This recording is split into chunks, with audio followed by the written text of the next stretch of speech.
So I guess this will be part 2 since my cat managed to knock over a couple things. Fortunately, nothing was damaged, but he apparently wanted to be in camera today. So like I was saying, this Land Raider is a Space Wolf vehicle. It's a Terminus-style Land Raider. We built this at the time because we were really into Space Wolves. We were going through a Space Wolf phase, and I really wanted sort of a cool centerpiece for a Space Wolf army that never really got built. I started with my dessert and built the Land Raider first.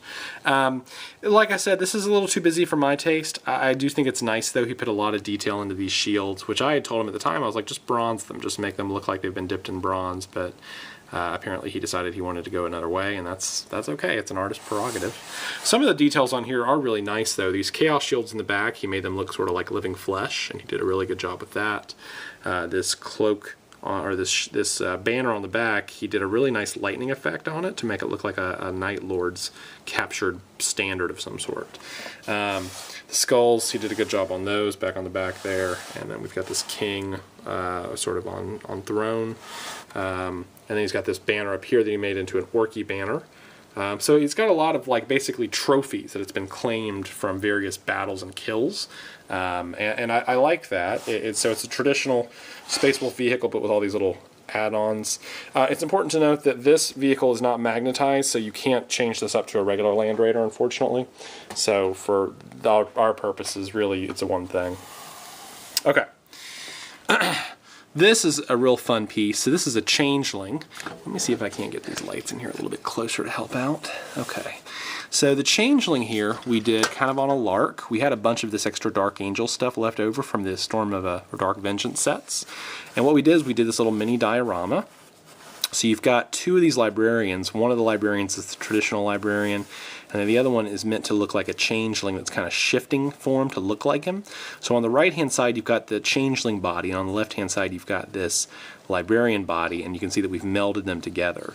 So when you look at them side by side, you can really see how he did a good job matching them to make them look identical, with the exception of the changeling over here who's shifting. I think the color choices he used were really nice. He's got a good object source lighting on the hands there.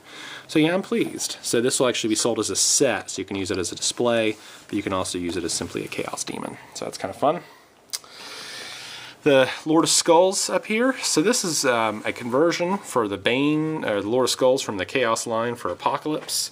Obviously for this figure, we wanted him walking on two legs, so we did a conversion there. Put him on this nice 120mm round base.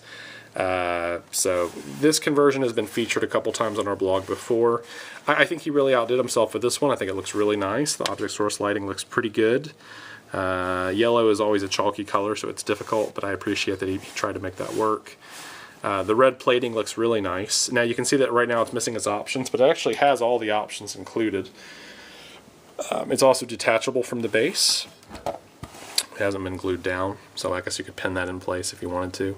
This would also work in the modern day gaming complexes as a Night Titan. GW just released its Knight, so you could really use it as that, I think, if you wanted to use a Chaosy version of it. So it kind of does double duty, which I think is really nice. And then finally, this is a Scarbrand conversion we did. Now this would work just as a general, I think, Greater Demon of Khorne if you wanted to, because the wings are whole enough that you can really justify it being there.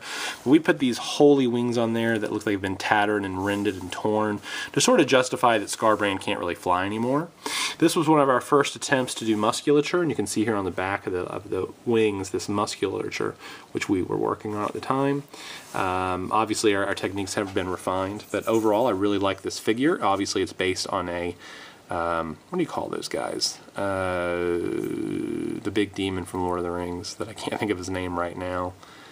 Oh man, what is his name? Oh, the Balrog. Yeah, sorry. Well, anyway. So yeah, it came out pretty good. I think he did a pretty good job with this one.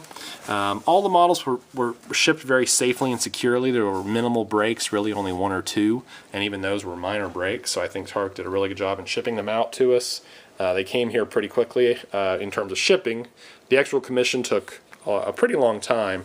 But anyway, that being said, the quality of the work I think is good.